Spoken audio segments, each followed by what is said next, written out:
야, 그래도 내가 음식점 창업해서 장사하면 지금 받는 월급보다 뭐 월에 300은 벌지 않을까? 라고들 생각하실 텐데. 안녕하세요 여러분, 초보 사장님들의 상담 창구 창업 콜센터입니다. 오늘도 계속해서 어서와 사장은 처음이지 코너로 이어갈 수 있도록 하겠습니다. 네, 오늘 소개해드릴 사연의 제목은 그래도 장사하면 300은 벌겠지 라고 생각들 하시는 대로 시작하는 사연입니다. 네, 여기에서 300은 월 300, 그러니까 순수익 300을 말씀하시는 것 같습니다. 네, 사연을 소개해드리겠습니다. 네, 시작부터 못 벌어요. 1년 만에 300 넘기기 쉽지 않아요. 100개 중에 10개는 살아남는다는데 그게 나의 거야 라고 하는데 그중 10개는 최소 장사 3년차 이상 사장님들일 겁니다. 그거 10개도 장사 5년 이상 하신 분들이 살아남는 거지 초보자가 살아남는 거 아니에요. 그리고 300 찍고 500 넘기 더 힘들어요. 장사 5년 차도 500 찍고 700 넘기기는 하늘의 별 따기입니다. 중간에 제가 좀 말씀드리고 싶은 게 있는데, 음식점 창업하셔서 가게 운영하시는 사장님들 중에 손익계산을 정확하게 하시는 분들은 제 생각에 한 10%도 안 된다고 저는 생각을 하고 있어요. 그러니까 매일매일 통장에 돈이 꽂히거든요.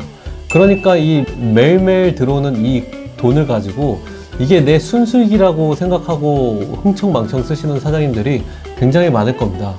그러다가 뭐 직원 퇴사하면은 퇴직금 챙겨줘야 돼, 아니면은 월급 주고 뭐 세금 나가야 돼, 이런 뭐 종합소득세나 부가가치세 나가야 돼, 이런 때 오면은 이제 통장이 텅장이 돼 버리니까 뭐 낼 돈이 없는 거예요. 뭐 사실 빚을 그때부터 이제 빚이 생긴다거나 뭐 그나마도 은행에서 대출이 나오면 다행인데 대출도 나오기 힘든 이제 신용을 갖고 계신 사장님들도 있을 텐데 그런 분들은 이제 막막한 거죠.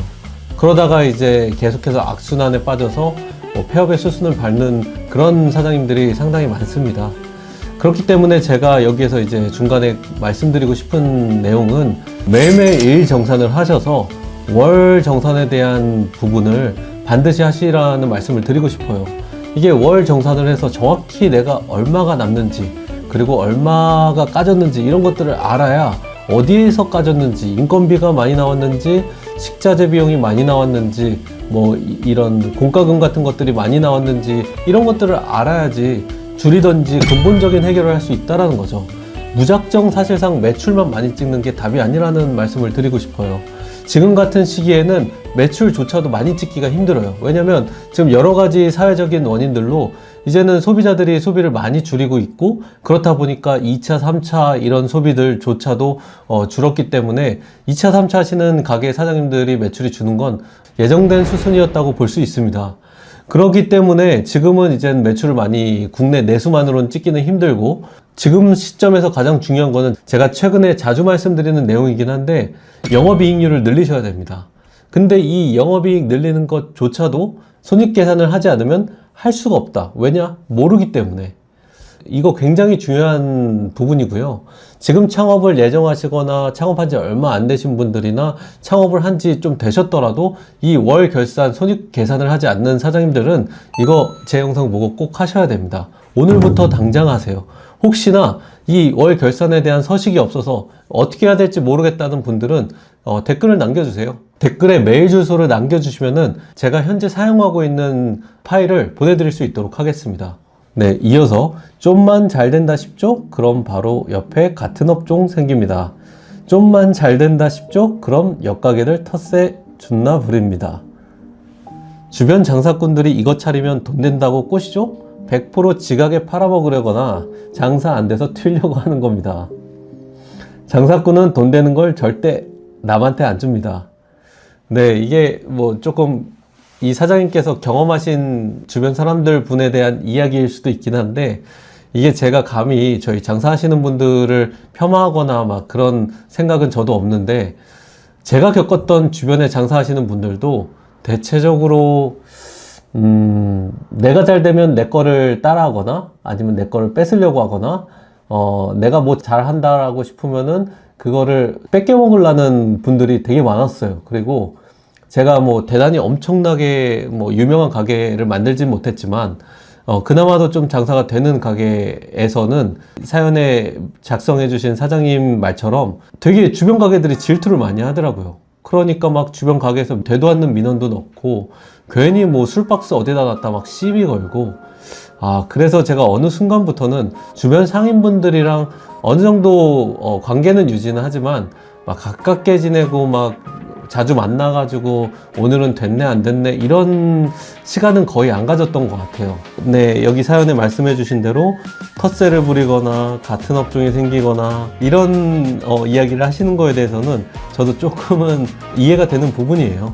네, 아는 동생이 그래도 가게 차리면 300은 못 벌겠냐고 하길래 이렇게 똑같이 말해줬습니다. 에휴, 동생이 말한 시장 과일 가게 자리 근처에서 장사하다가 접은 형이 있어서 제가 그 자리 잘 아는데 그 자리를 추천해줬다길래 개거품 물었습니다. 저도 장사꾼이지만 진짜 착한 척하면서 순진한 사람들한테 폭탄 돌리는 개 완전 역겹네요. 사장님들 가게 차리시려면 본인만의 확실한 레시피, 본인만의 철저한 비전과 미래구상, 본인만의 장사 철칙, 사람 마음 읽는 능력, 최소한 이 정도는 120% 준비되었다 하시면 차리세요. 일에 준비해도 망하는 게 장사입니다. 진짜 신중을 다해서 개업하세요. 네, 오늘 사연 내용은 조금 짧은 편인데 가게 차리시려면 확실한 레시피, 그리고 철저한 비전과 미래구상, 사람 마음 읽는 능력, 이런 것들은 아무리 준비한다고 해도 이거는 준비가 안 되는 것 같은데, 제 생각에는. 물론 뭐 다른 음식점, 잘 되는 뭐 바쁜 음식점이나 아니면 망해가는 음식점이나 그런데 제가 직원으로 들어가서 간접적으로 경험은 해볼 수는 있겠죠. 아니면 내가 정말 적극적으로 사장과 같은 마음으로 이 가게에서 일하겠다라고 했을 때 비슷하게 경험은 할 수 있을지언정, 이게 경험을 해보는 거랑 내가 실제로 이 당사자가 해보는 거랑은 그 체감의 와닿음이 정말 크게 다르거든요. 이거는 대체적으로 많은 사장님들이 준비해서 이렇게 확실한 레시피와 비전, 그리고 철학, 이런 것들이 생기기보다는 그냥 맨땅에 헤딩하면서 대체적으로 이런 것들이 생기는 것 같다라는 생각이 들어요. 저 또한 사실은 그랬고, 제가 사실은 음식점을 창업했을 때 요리사로 창업을 했지만, 뭐 확실한 레시피 해봤자 제가 요리사 뭐 한 2-3년 이렇게 음식을 배웠던 애가 얼마나 확실한 레시피, 뭐 대단한 레시피를 갖고 시작을 했겠어요. 정말 재밌는 일들 많았죠. 막 술 취한 손님이 갑자기 주방에 난입해가지고 음식 이렇게 하는 거 아니라면서 이런 레시피를 알려주신 그런 경험들도 있었고, 그리고 철저한 비전과 미래구상은 이거는 하루아침에 유레카하면서 나오는 게 저는 아니라는 생각이 들어요. 이거는 계속 제가 제 거 장사를 하면서도 마음속이나 이 생각의 인지를 갖고 있어야 이게 나의 철학이구나, 이게 나의 비전이다라는 것들이 세워지는 거지, 그렇게 만들어졌다가도 매년 사실 달라지고 매년 더 나아져야 되는 게 이 철학과 비전과 미래구상이라고 생각을 하거든요. 그리고 장사에 대한 철칙은 정말 중요한 거고, 이거는 사실 이 철칙과 직원들의 규칙, 그리고 우리의 문화, 이런 것들은 그냥 내가 뭔가 되게 큰 매장이 아니더라도, 조그만한 10평짜리 매장이고 우리 직원이 1명이더라도 이 철칙과 규칙은 반드시 필요하다는 좀 말씀을 드리고 싶어요. 이게 있고 없고의 차이는 그 매장의 성장 속도와 비례한다고 생각을 합니다. 짧게 제가 갖고 있는 지금의 제 사업의 철칙과 그런 방향성 기준을 말씀드리자면, 지속 가능성을 중심으로 분자대로행으로 간다라는 저는 그런 기준과 철칙이 있습니다. 지속 가능성은 제가 세우는 그런 사업의 전략과 사업의 방향들의 모든 게 다 이게 지속 가능한가를 중점으로 생각하게 되는 가장 중심이 핵심이 되어줬고요. 현재도 모든 제 결정은 제가 앞으로의 그런 지속 가능성을 염두에 두고 하는 결정인가를 두고 선택을 합니다. 그리고 분자대로행이람은 조금은 꼰대 같은 언어긴 한데, 분자는 큰 길만 걷는다는 의미를 갖고 있습니다. 이 큰 길만 걷는다는 거는 조금은 늦더라도 큰 길로만 진정성 있게 간다라는 저는 생각을 하거든요. 저도 사람인지라 지난 15년 동안 조금은 샛길로도 가보고 편법도 써보고 그런 행동들을 해봤는데, 제가 잘 하지 못해서 그랬는지는 모르겠지만 결국에는 샛길로 갔는데 다른 길이어서 다시 처음으로 돌아오거나, 편법을 썼는데 그게 잘못돼가지고 더 오히려 오래 걸렸던 그런 경험을 했다 보니 조금은 시간 걸리더라도 조금 정직하게 간다라는 이 저의 철학이 노무나 세무나 마케팅이나 모든 제가 생각하는 판단하고 결정하는 부분에서 크게 작용되는 그런 철학이 되어준 것 같습니다. 이 저의 사업의 기준과 철학이 물론 저의 앞으로의 5년 뒤, 10년 뒤에는 또 바뀌겠죠. 근데 지금은 적어도 제가 이 기준과 철학을 갖고 간다는 게 저희 회사와 저희 브랜드의 이 기준과 철학이 가장 큰 사업의 중심이 되어주는 것 같다는 생각을 합니다. 그리고 사람 마음을 읽는 능력에 관해서는 저는 되게 제 장사와 제 사업을 하기 전에는 되게 자기중심적이고 감정적이고 이기적인 사람이었던 것 같아요. 그랬는데 그런 사람이 장사를 하고 또 사업을 하면서 제 울타리 안에 저의 가족들을 만들다 보니까 저의 그런 본질적인 성향이 회사나 저희 가게 직원들을 조금 마음 상하게 하거나 조금은 다치게 하는 그런 성향이었다라는 경험으로서 저도 깨달음을 얻고 저 스스로가 좀 바뀌고자 노력을 하고 있는 건데, 이 사람 마음 읽는 능력 또한 이것도 경험으로서 사실은 가능한 거지, 뭔가 제가 미리 준비를 하고 미리 준비를 한다고 해서 이게 좀 만들어지거나 준비가 되는 일은 아닌 것 같다는 생각이 드네요. 만약에 이게 준비가 된다면 뭔가 책 한 권 읽고 사람 관계에 대해서 뭔가 내가 확신을 한다라는 것과 비슷한 경우가 될 것 같아서, 솔직히 현실적으로는 이거는 그냥 사실상 경험으로서 만들어지는 것 같다. 그리고 이게 직원으로서 경험이 아니고 사장으로서 경험을 해야 형성되는 요소가 아닌가라는 생각이 드네요. 그렇다면 창업하기 전에는 어떤 걸 해야 돼? 라고 궁금하실 텐데, 첫 번째로는 이 외식업에 대한, 그리고 음식점이라는 가정하에 외식업에 대한 경험이죠. 이 외식업에 대한 충분한 경험이 필요하다. 그리고 사실 준비해야 되는 부분에서는 여러 가지 좀 공부가 있다고 봅니다. 기본적으로 상권 분석하고 수합 분석하고 사업계획서를 작성해 본다든지 손익 분석을 하는 방법이라든지, 지금의 외식업에서 우리가 살아남기 위해서는 저는 데이터 경영은 반드시 필요하다는 좀 말씀을 드리고 싶거든요. 그리고 지난 영상에서 제가 말씀드린 것처럼 외식업 또한 이게 만들어서 파는 일이다 보니까 라면집, 스시집 이런 그냥 그런 음식을 파는 가게 말고 하나의 브랜드로 가게를 창업을 하기 위해서는 조금은 이 브랜드로서의 좀 공부도 필요하다는 생각이 들거든요. 그래서 브랜드를 만들기 위한 어느 정도의 좀 이론적인 공부와, 그리고 좀 기술적인 부분에서는 파는 일, 마케팅적인 부분, 요즘 이 유튜브 영상 보면은 마케팅 관련된 영상 굉장히 많아요. 이런 것들도 저희가 창업하기 전에 이런 기본적인 공부를 하시는 게 오늘 소개해드린 글에서 말씀하신 준비보다는 조금은 현실적인 저는 준비가 되지 않을까라는 좀 생각이 들어서 말씀을 드렸습니다. 네, 결론은 이번 영상에서도 창업 쉬운 거 아니다, 그냥 섣불리 호기롭게 시작하면은 호기롭게 망한다 라는 이런 내용으로 좀 소개를 해드렸습니다.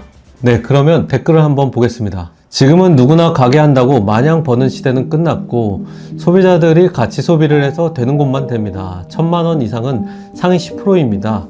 주변에 공실 정말 많고 내놓은 곳들도 많고 대신 잘 되는 곳은 2000 이상 벌고 그렇네요. 네, 이 댓글에서 정말 중요한 내용은 지금의 소비자들은 이제 가성비 소비를 이제는 떠나서 조금 한참 되긴 했지만 가성비와 이제 마음을 울리는 소비를 한다. 그 다음에 소비 패턴은 가치 소비에 이제 기울어져 가고 있는 것 같아요.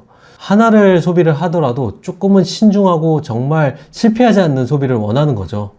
그렇다 보니까 우리가 음식점에서 지금의 현재 소비 트렌드를 따라가려면 경험 설계를 해야 합니다. 이제 더 이상 그냥 음식점이 음식 하나만 뗄롱하고 잘 맛있게 나오고 되게 있어 보이고 사진 찍고 싶은 그런 음식으로는 이제는 소비가 이어지기가 힘든 거죠. 즉 우리 가게에 단지 음식만 먹기 위해서 오는 게 아닌 다른 와야 하는 이유를 만들어 줘야 된다는 얘기입니다. 네, 정말 좋은 댓글 하나 있네요. 현실적으로 잘 적으셨네요. 롱런 하려면 사장 혼자서는 절대적으로 무리입니다. 그 가게의 매출을 지탱해주는 든든한 조력자, 심장 역할을 하는 메인 직원이 잘 되는 가게에는 한두 명씩 꼭 있습니다. 직원이 얼마 안 돼서 그만두고 나가는 레파토리가 자주 되면 이것 또한 오래 못 갑니다. 이거는 기본적으로 시스템과 이 조직 문화와 규칙의 부재가 있을 경우 이런 일이 생긴다고 저는 말씀드리고 싶습니다. 음식만 잘 만들면 될 줄 알았지 마케팅이랑 직원 관리가 사장의 진정한 역할입니다. 여기에 음식은 기본으로 할 줄 알아야 주방을 잡는 사람에게 휘둘리지 않습니다. 사장이 할 줄 모르면 이리 휘둘리고 저리 휘둘립니다. 거기에 오는 스트레스도 장난 아니죠. 음식점을 창업한다고 했을 때에는 사장이 직접 주방에서 요리를 하는 것도 좋지만 저는 기본적으로 사장님이 주방에 박혀서 음식만 하는 거는 좀 반대예요.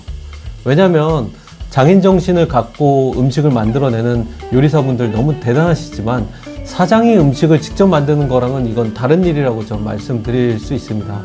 사장이 12시간 혹은 10시간 동안 가게 주방에 박혀서 벽만 보고 일한다고 생각을 해보세요. 그러면 여기에서 말씀해 주신 대로 자재관리, 인력관리, 세금관리, 돈 세는 거, 마케팅, 노무 이런 것들을 어떻게 벽만 보면서 다 할 수 있냐는 거예요. 대기업에서도 대부분 이런 일들은 회사 단위에서는 부서가 다 존재합니다. 근데 이런 것들을 조그만한 가게에서 사장님이 다 해야 되는 일인 건데 주방에 박혀서 음식만 해서는 이런 것들을 다 잘할 수가 없다는 거죠. 정리하자면 사장님이 주방에 들어가서 음식만 만들어내는 가게를 운영하는 거는 저는 좀 효율적이지도 못하고 좀 성장에도 한계에 부딪힐 가능성이 높다라고 말씀드릴 수 있습니다. 그렇기 때문에 폐업률이 상당한 것이고 자재관리, 인력관리, 음식관리, 세금관리, 돈 세는 것 관리 이게 기본에다가 체력도 받쳐줘야 하고 멘탈도 받쳐줘야 하고 비전도 있어야 합니다. 이거 3개 받쳐줘도 요즘은 힘듭니다. 카페나 할까? 장사나 할까? 와우, 하는 건 좋습니다. 아주 좋아요. 해보고 깜냥 안 된다고 판단돼서 다른 길 찾아보는 것도 나쁘지 않습니다만 그냥 해볼까 라는 느낌으론 절대 하지 말라는 글인 것 같네요. 이렇게 폐업률이 상당한 이유와 가게 운영이 이렇게 어려움의 이유는 이 많은 것들을 사장님이 다 혼자 하셔야 되는 거고 조금 이제 가게 운영의 노하우가 생기고 나면은 이런 업체들 이렇게 잘 해낼 수 있는 세무도 절세 잘해주고 마케팅도 정말 성과 관리 잘 하는 그런 업체를 사장님께서 미팅하시고 그런 업체들을 선정하셔서 핸들링 해야 되는 게 가게에서 사장님이 하셔야 되는 역할이라는 거죠. 네, 너무 좋은 댓글이었어요.